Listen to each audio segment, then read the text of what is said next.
ભરૂચ જિલ્લામાં મેઘરાજાએ તોફાની બેટિંગ કરી રાત્રિ દરમિયાન વાલિયા સહિતના વિસ્તારોમાં ધોધમાર વરસાદ તૂટી પડ્યો। વીજળીના કડાકા ભડાકા સાથે ખાબકેલા વરસાદથી વાલિયાના રસ્તા ઉપર પાણી ફરી વળ્યા।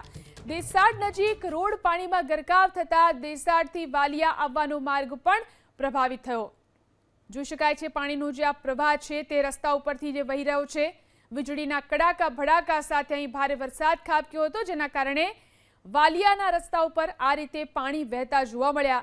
દેસાડ નજીક રોડ પાણીમાં ગરકાવ થયો।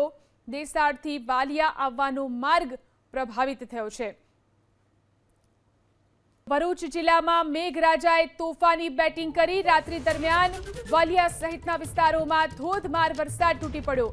વીજળીના કડાકા ભડાકા સાથે ખાબકેલા વરસાદથી વાલિયાના રસ્તા ઉપર પાણી ફરી વળ્યા। દેસાડ નજીક રોડ પાણીમાં ગરકાવ થતા દેસાડથી વાલિયા આવવાનો માર્ગ પણ પ્રભાવિત થયો।